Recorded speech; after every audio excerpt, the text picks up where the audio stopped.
Hey guys, hope you're well. Have yet another court report. This time, two cases not really having much directly to do with Scientology, but two kind of fun, interesting, well, one's fun, but two interesting side cases. And that, of course, is the court hearing with Tao and his spectacular skincare, and also with Danny and the right to arrest. That it was that the police wanted to say Danny's arrest was justified, and therefore they could continue to pursue misdemeanor charges against Danny. So it would have been a really bad situation had it gone further. He would have been looking at a misdemeanor. It would have been potentially on his record. Not too consequential, but still something that would make a difference.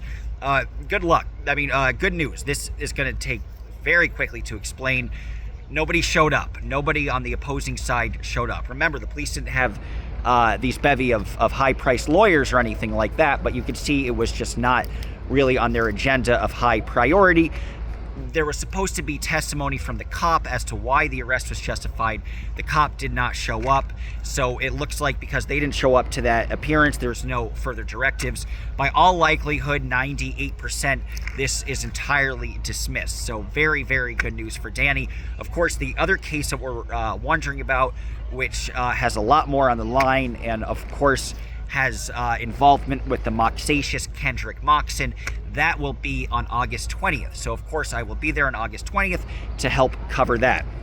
Now for a little more detail about Aja versus Tao, guys, you got to give the news straight, and Tao had, I would say, a decent enough victory. He was initially suing for about $12,000, and the judge swatted it down to a much more minimal $1,300, but still very much. You got to give credit where credit is due. It is a victory for Tao, although much less, a mere percentage of what he wanted. So could you say the difference was split? Could you say it was a bit of a stalemate? That's for you to determine. I'd say it's a slight victory on Tao's part, so I'll give him credit for that. And there was some consternation in the beginning because Tao didn't even use the correct name to serve Aja, so that was a little peculiar. And then worst of all, he used Aja's dead name, the name that Aja legally later changed, obviously. He used that, which is kind of a pretty blatant sign of disrespect. So again, I've quoted everybody exactly. There's going to be a lot less to read because all of these cases are lasted no more than 5 minutes, give or take. But I do want to show some of the exact wording, which I found to be interesting.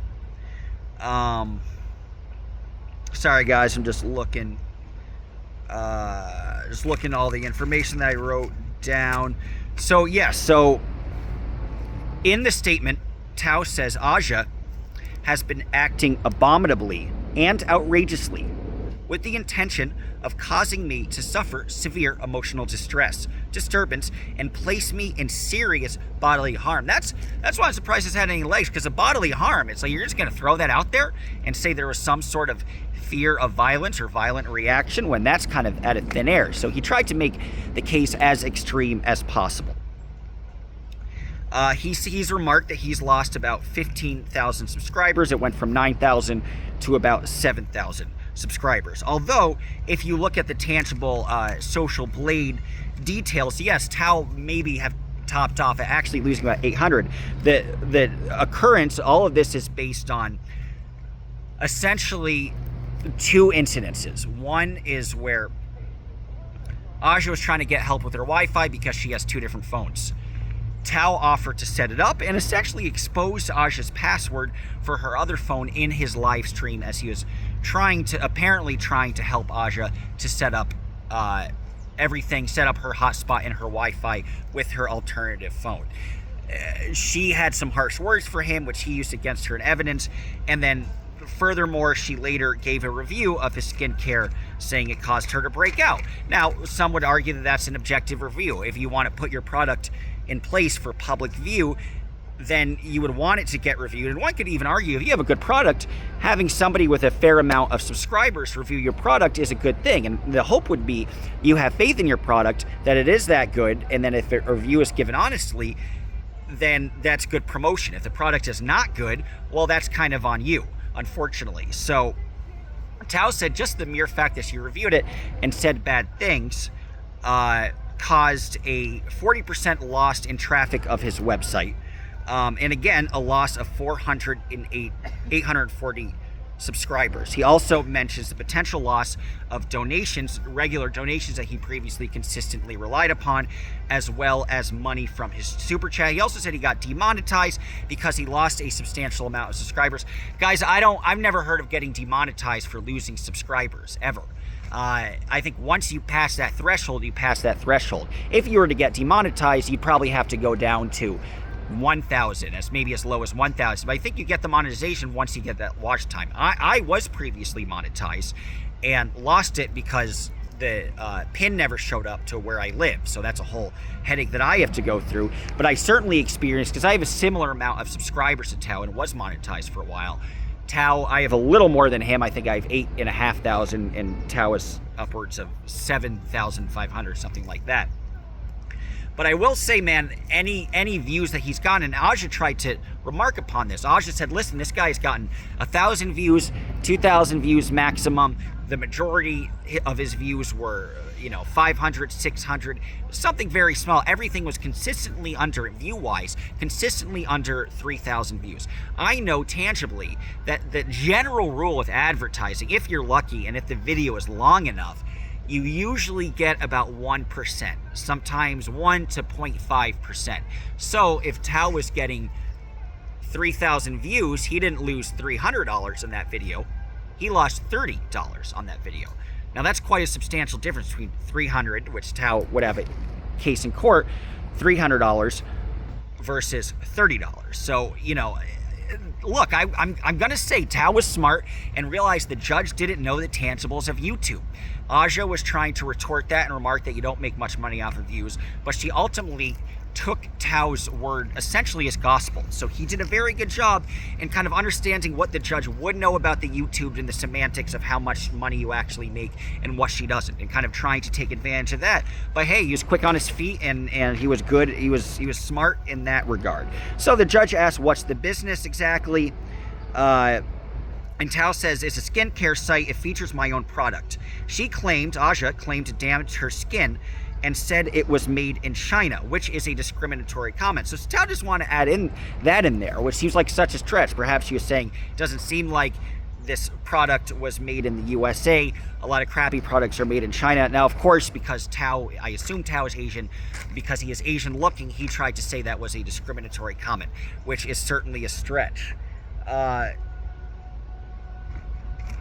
So Aja was saying, so this is the way YouTube work. I understand number of views.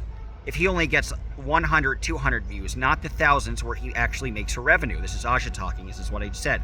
He has a pattern of losing subscribers on a daily basis. This is true. It's impossible to make thousands of dollars. His product dried my skin. I only reviewed it one time, and the one time I did is when Tao showed up. There, I said his product messed up my skin. So she, Tao was trying to say she went out of her way to do a review, and she's saying this just happened in person in the midst of a live stream. I never said any other comments separately from that video, and I have the right to review his product. Tao says, in response, Aja went on TikTok and harassed and berated me in public. So he's using those live streams against her, right? Saying, because even though this is mentioned in public, this is part of harassing and berating him. She said nobody should buy my product and that I am a scammer. And then they look at some of the evidence of Aja talking in the exact video clip of Aja talking about his skincare. And she says Tao's skincare is greasy. And Tao says that he was actually talking about my product on 4 different occasions, and that copyright was violated. The judge responds, if you're suing for copyright, that's not our jurisdictions. Is there any other basis? And then Tao reminds her, yes, loss of subscribers, YouTube took down, and a $3,000 loss in assets and members from her defaming me. The judge says, how do you calculate these damages? Which is the key question.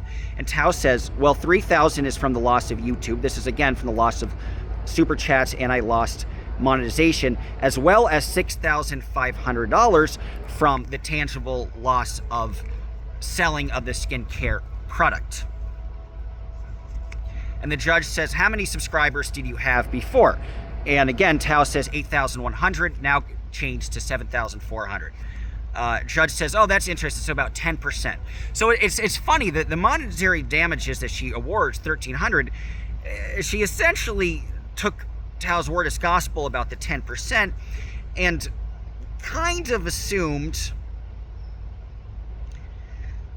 that each subscriber loss, which is so not true, dude, each subscriber loss, according to this judge, equals $1, right? You lose $1,300, and now Aja owes him $1,300. So to the judge, Tao got lucky, man. But again, credit to Tao for knowing how to be quick on his feet in this regard. Yeah, it's literally, which is not how reality works. But Tao's claim that he was losing $1 per subscriber lost is the claim that the judge bought and gave Tao this basis to sue. So a bit of a bummer, but again, man, all is fair in love and court. And I should remark, I looked at the Social Blade stuff, that the April moment where Aja remarks upon his skin cream, you see Tao get a loss of subs, a loss of 80 subs. The following day, he has a gain of 120 subs. And this is to comment that all publicity oftentimes is good publicity. I've tangled with Tony and Reddit and whatnot. And, in addition to wanting to flame people for fun, you also do it because attention creates subscribers, creates visibility on both people's parts, right? So there's a way that a lot of this works, and you kind of have to understand that regard. So Tao, through this controversy, there were people that subscribed to him because they saw his side of the story, and he did actually gain subs, and it was this kind of zigzag. I was looking another following day, he lost it, then he gained it back, so it was in and out. And then at that point, he stopped posting consistent content, so he didn't give enough material to actually see if there's a basis of lost subscribers. He didn't put in the effort to try to gain subscribers or even maintain his consistent subscribers sub. That might have been intentional, because if he put more content and people enjoyed listening to him, and he's fun to listen to, then he would go up in subscribers and he wouldn't have a case. But if you don't actually put material in there and Tao hasn't posted for an entire month, then you got some nice juice. Again, good understanding the legal system on Tao's part. I'll give him a lot of credit. The judge also says, so the 10% is at $650, as well as she's adding more because she feels the defendant's conduct involving Tao was willful and malicious. So she increased the damages altogether to $1,300. Aja also tried to claim in response, Tao says he lost, in 6 months, he lost $6,500. Aja said Tao was not making the sales he claimed on his skincare. The video in question was only up for 24 hours. So he's saying one specific video caused him this great financial loss. It was only up for 24 hours and it did not make any revenue. I wasn't even monetized at that point. That is true. Aja's thing was not monetized. He also has a suspended beautician license, which I did not know, which is interesting. And online, I gave an honest review, and he just simply did not like it. So that's the crux of the case. It's a quick video because you pretty much get what you needed to get. And guess what, guys? We will have DOA. He got a continuance last time, but we will be talking about DOA on Wednesday. So stay tuned for that. You should have a more substantive, juicier video. But hopefully you like this little 14-minute quick hit of the good, the bad, the ugly. And again, thank you for following. Au revoir.